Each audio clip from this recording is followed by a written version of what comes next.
Hello and welcome to the Planet Colchester Open House presentation. Today we're going to learn a little bit more about the project itself.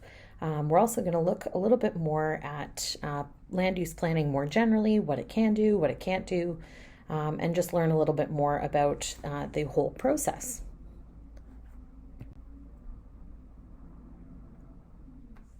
So, my name's Ryan McLean. I'm the engagement manager with Upland Planning and Design. We are a planning firm based in Halifax, Nova Scotia.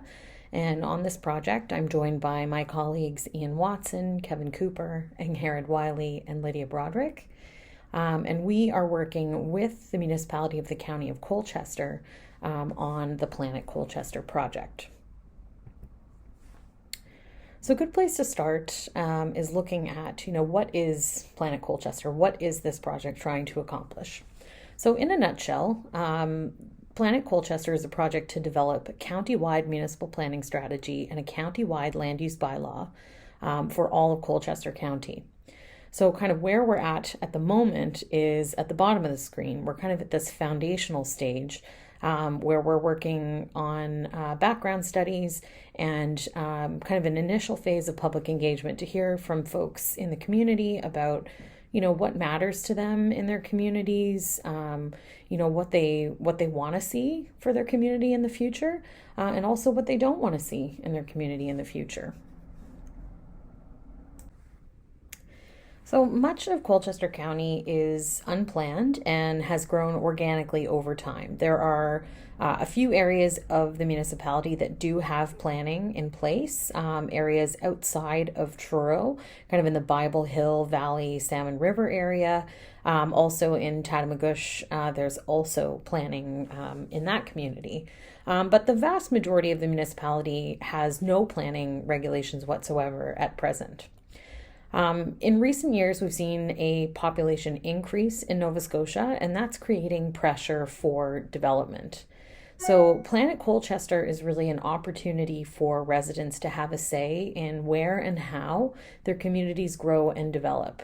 As it stands right now, with no regulation, there really is no recourse for folks in communities that have no planning if an incompatible land use sets up on an adjacent property.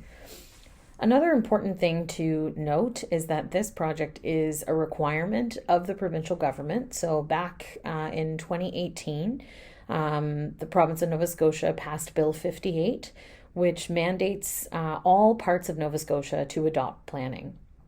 So there's a set of minimum planning standards that have to be reached within each municipality. So they have to have these minimum planning standards within their land use bylaw and their municipal planning strategy.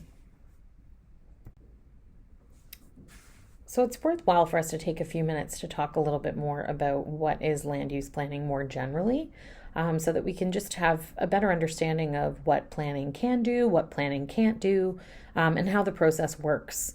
So at its core, planning is a collaborative process, and it's used to help citizens, business owners, and civic leaders to envision a common future for their community. Fundamentally, it provides a framework to guide how land is used, how and where growth and development happen, and how and where buildings are built. We use this quote often in our land use planning work. If you don't know where you're going, you might end up someplace else. If ultimately at its core, this means if we don't plan our communities, someone else will. When there's no regulations in place and there's no land use planning, it's kind of the Wild West. Anything goes. And so you can end up with incompatible land uses that create issues in communities. So some of the reasons why we plan are things like supporting our community's character, enabling different types of housing, preparing for change. We're going to go through this list a little bit more in depth over the coming slides, and I'll give some visual accompaniments as well to kind of give you a sense of what we mean. So the first reason why we plan is to support our community's character, culture, and identity. One of the things that I've heard extensively through this early phase of engagement is that people really value the rural character of Colchester County, and they want to make sure that that is protected. And ultimately, that's one of the reasons why we plan. We plan to ensure that development happens in a smart and intelligent way, and that we're really supporting our community's character and ensuring that those values really show up in the landscape. We also plan to enable different forms and densities of housing. Not every kind of housing is appropriate in every setting. So as you can see with the image on the left, you've got a multi-unit building. This one is in Bible Hill, where you're you're located near more services and amenities. And then on the right, you've got a typical kind of single family home on a large lot in a more rural part of the county. And so, you want to be able to enable all of these different types of housing, because different housing options really are helpful for different life stages, for different socioeconomic backgrounds, for people with disabilities, etc.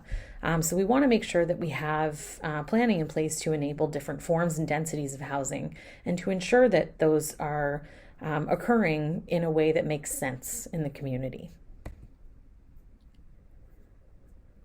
We also plan to create vibrant streets and commercial areas. So, in areas that don't have planning, if you've got a small kind of commercial strip, there's nothing to say that something incompatible can't go in on that strip that could, impact both the feel of the street, but also the businesses that surround it.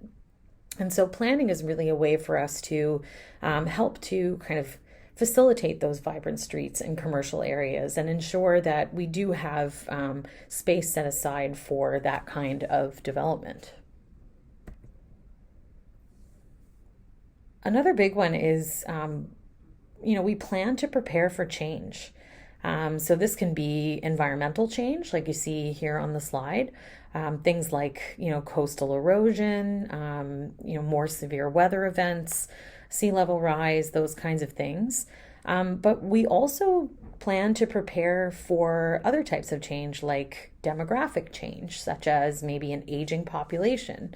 This is an opportunity for us to think into the future about what our needs might be and ensure that we are planning appropriately. Another big reason why we plan, which is kind of related to change as well to some degree, is to protect sensitive environments and development. So, on the one hand, it's protecting environments from development, so ensuring that people aren't building on wetlands and aren't building in areas that could pose a hazard to those developments. So it's kind of works both ways. It's planning helps to protect people from environmental hazards, and it also protects the environment from people at the same time. Another reason why we plan is to set aside land for resource development. You look around Colchester County and there's a lot of resource activity. But kind of one of the predominant ones that you see on the landscape, as you can see on the left-hand side of the slide, is agricultural areas. And one of the issues with not having planning, especially in areas that are, heavily used for agricultural purposes, is that there's no control over what goes in on adjacent properties. And so sometimes there can be land uses that have noise or nuisance that go in next to these agricultural areas and can cause issues. And so ultimately, planning is a way for us to be able to protect our agricultural way of life and to ensure that there's longevity for that industry. One of the big reasons why we plan is to make use of our infrastructure in an efficient way. So, infrastructure is one of, and probably actually um, the largest single investment that we as a society make in our communities is our infrastructure. And so we want to make sure that we're using what we have efficiently before expanding, and to just ensure that we're making good use of it. It's a fiscally responsible thing to do, and so in areas where we have things like sidewalks, those are areas that make sense to have different types of housing, and um, typically you wouldn't see a sidewalk in a more kind of rural community that where houses are really spread apart. It's not an efficient use of infrastructure. But um, one of the reasons why we plan is to make sure that we're using things like our sidewalks, our sewer service, our water service efficiently. So this one is pretty much kind of the basics of kind of how planning first got started. So one of the biggest reasons why we plan is to separate incompatible land uses. So on the left, you see an example of something called the factory city. So this was kind of popular around the Industrial Revolution. You started to see housing built right next to the factory so that people were able to get to work quickly, because, not everyone had cars back then and transportation wasn't what it is today. And so, it made sense at the time. But there were a lot of unintended side effects that came from that, including really negative impacts on human health by being so close to these industrial land uses. And so, what planning kind of came in to do was to help separate these incompatible land uses to protect people, and to ensure that people have access to safe places to live, that promote their health and well-being. On the right is a kind of more extreme example of things that can happen when you don't have any planning in place. So this example has a roller coaster in the backyard of a single family home. And in an area that doesn't have any planning, there's absolutely no reason why this couldn't happen. And that homeowner has no recourse for, going to the municipality and saying, there shouldn't be a roller coaster in my backyard. So planning really does help us to kind of designate areas that make sense for these different land uses. We need factories, we need places for people to work and to produce goods and provide services. And we need places for people to be able to recreate and enjoy their lives. And then we also need areas where people can, live and shop, and those kinds of things. So, planning really does help to separate these types of land uses that are incompatible. So as time went on, with kind of the early stages of planning and kind of separating those incompatible land uses, we realized that things kind of got taken too far. That there was all the land uses were being separated, and there are some land uses that make a lot of sense to have together. So one of the other things that we do with planning is to enable what we call compatible land uses. So on the left, you can see this is a picture of Antigonish, and you can see this great strip of buildings where the lower levels are shops, and the upper levels are housing. And so this is considered, it's often referred to as mixed use development, and is a great way for providing, again, those diverse housing options that we talked about earlier, but also to kind of create more vibrant streets as well. And then on the right, you can see a greenhouse. And so, there was a period of time where some planning restrictions in some places kind of went so far as to say that you couldn't, grow food in your yard, or, trying to kind of, again, separate those land uses. But we now know that this, again, is another kind of compatible land use. People should be able to grow food on their property, and to be able to kind of try to live as much of a subsistence lifestyle as they can. And so these are the kinds of things that we can enable through planning to make sure that people are explicitly allowed to do these kinds of things. So now we're just going to get a little bit into kind of how we plan here in Nova Scotia, kind of the whole process and how it works. So planning is regulated by the Municipal Government Act, which we kind of look at as our toolbox given to us by the province. So within this toolbox, there are things like the minimum planning requirements and the statements of provincial interest, so of which there are 5. And every municipal planning strategy has to have statements about these statements of provincial interest. So these are things like flood risk areas, infrastructure, agriculture, housing, and drinking water. Then from there, with the toolbox, we build our municipal planning strategy. So that's kind of our blueprint for the community. It's a high-level policy document that gives us our vision, it states goals, and then corresponding policies around, again, those statements of provincial interest.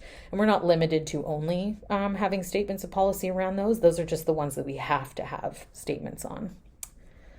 And then from there, you build your land use bylaw, which is kind of the nuts and bolts, the on-the-ground regulations. And a lot of people think of this as, in terms of like the zoning and the actual, lot standards and things like that.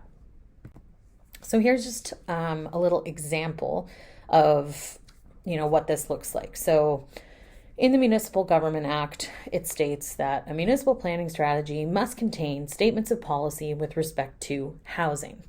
So how that might show up in a municipal planning strategy might be that you have something within your MPS that says something to the effect of the municipality of the County of Colchester values and wants to enable a diversity of housing options. Then from there, in your land use bylaw, that's how you kind of enact that policy on the ground. So there you would have a range of zones that permit detached housing, multi-unit dwellings, accessory dwellings, etc., based on where those things make sense. So as we kind of talked about earlier, things like those multi-units make sense in more kind of urban settings where the infrastructure can kind of support. Those things don't typically show up much in kind of a more rural setting where you see that lower density of housing.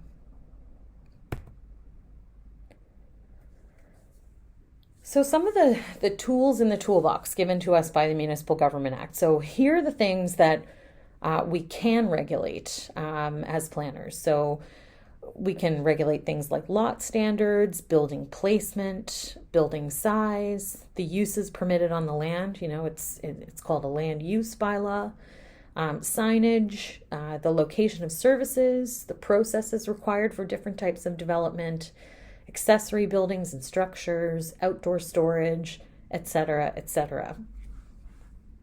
Now, one thing to note is that these are things that we can regulate, but they're not necessarily things that we have to regulate, especially in situations like with Colchester, where we are introducing planning in much of the county for the first time. Often a very kind of light touch approach is taken, where, you don't regulate what you don't have to regulate. A couple of notes about things that we can't regulate. So one of the big ones is resource activities. We hear a lot through our work about, things like forestry and mining, fishing, etc. So we have no jurisdiction with those activities. Those are provincial or federally regulated activities.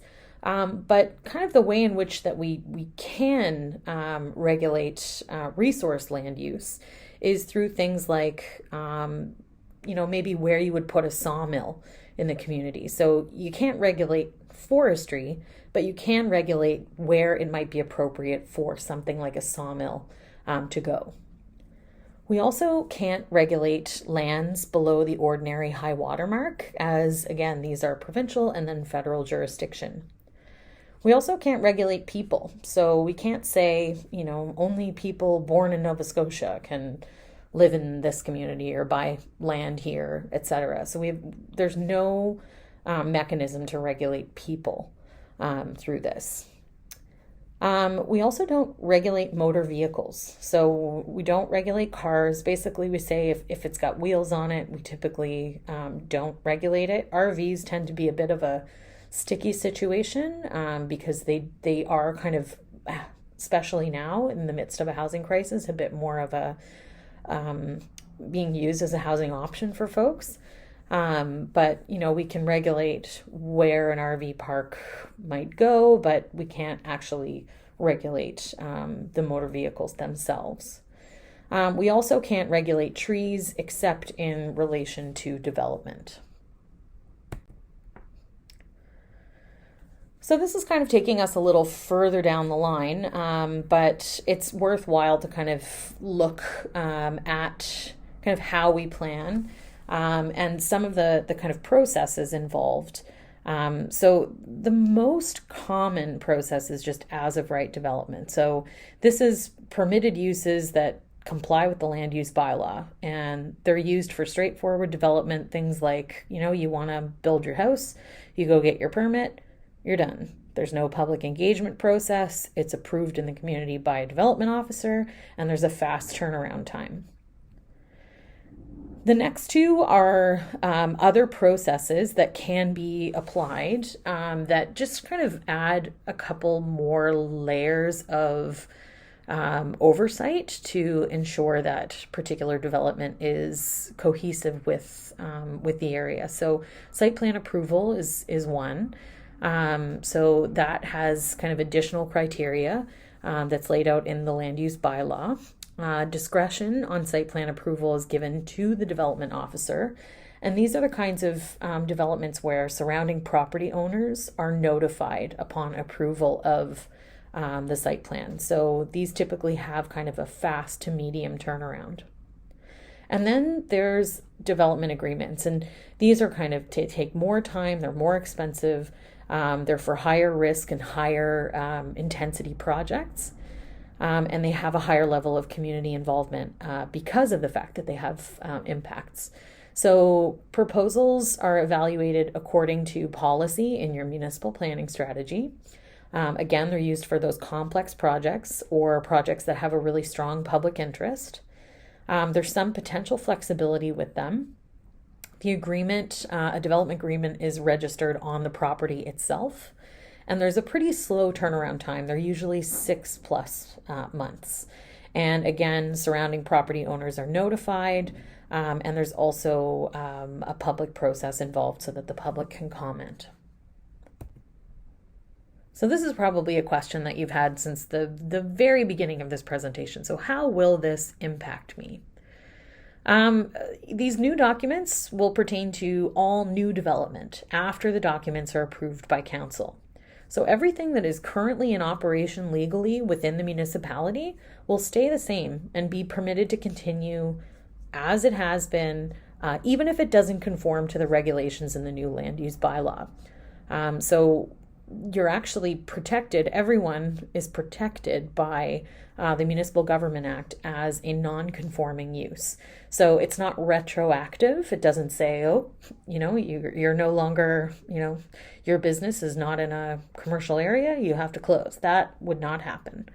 And so really, ultimately, this doesn't typically have a big impact on people at the moment. It's really subject to kind of all new development into the future.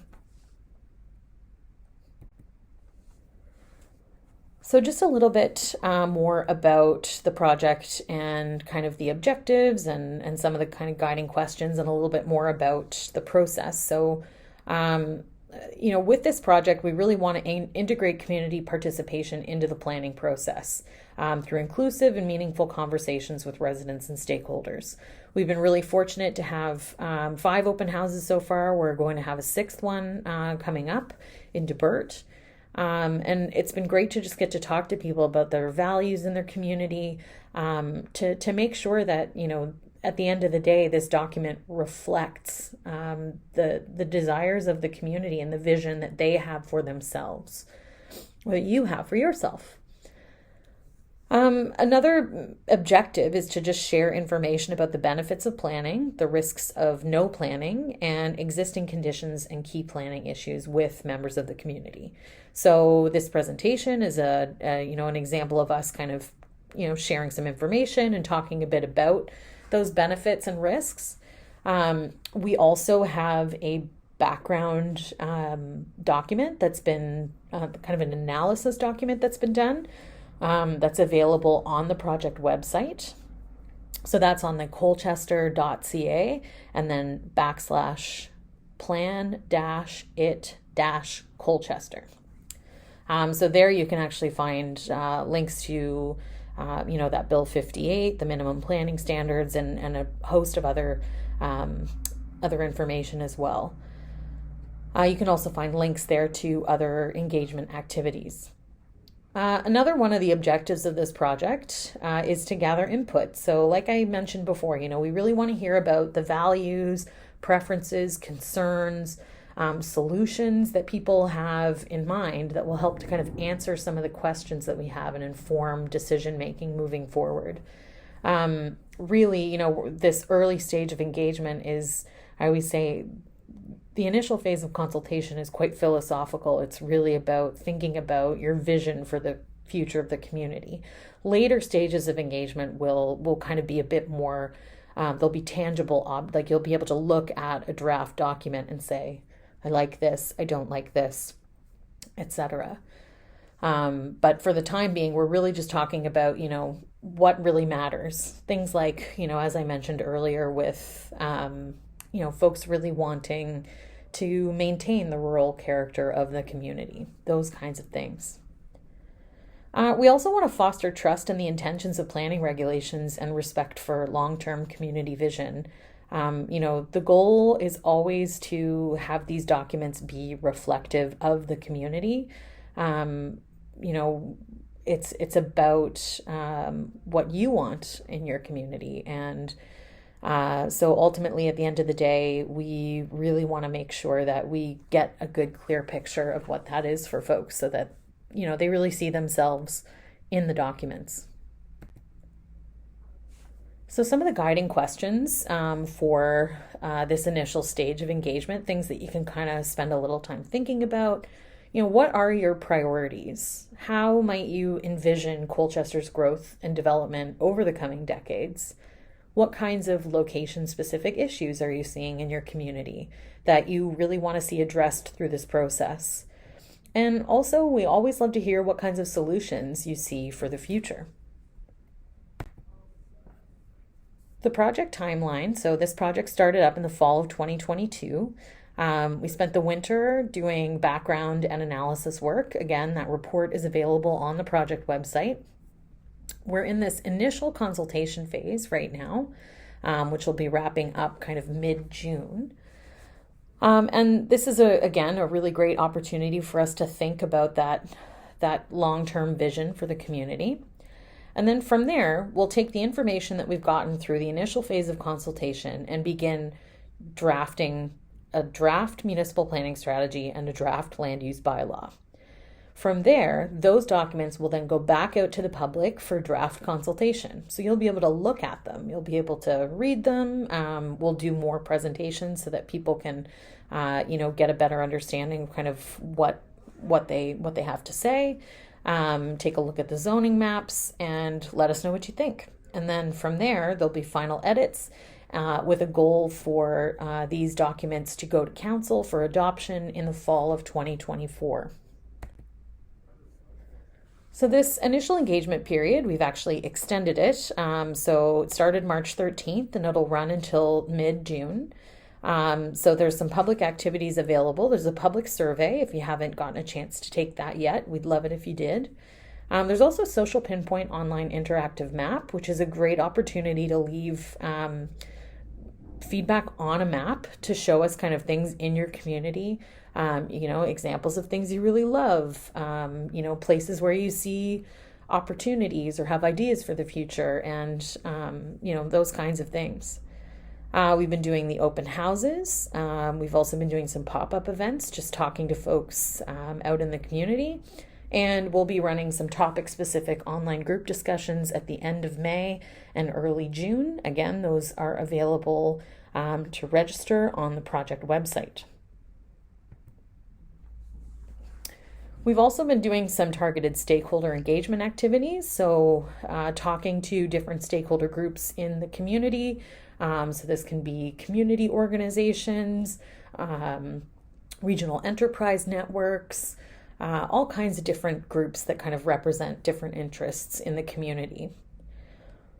We'll also be doing abutting municipalities engagement as is required for planning projects in Nova Scotia. So we'll be talking to all of our neighbors. We'll also be talking to Millbrook First Nation as a part of that engagement as well. And then we'll be doing additional engagement with the Planning Advisory Committee as they're the folks who kind of hear the most about planning issues in the community. The outputs for this project include that background report and planning analysis document that's now available on the project website, public education and awareness and understanding of planning. There'll also be an engagement and recommendations report released early in the summer, and this will include a draft vision statement, guiding principles, and goals. And then from there, there'll be the draft municipal planning strategy and land use bylaw, and then after another round of consultation and edits, the final municipal planning strategy and land use bylaw. So that's the end of our presentation here today. Thank you for taking the time to view this video. If you want to get in touch directly, you can email me at consultation@uplandstudio.ca. You can also hop onto that website again, www.colchester.ca/plan-it-Colchester.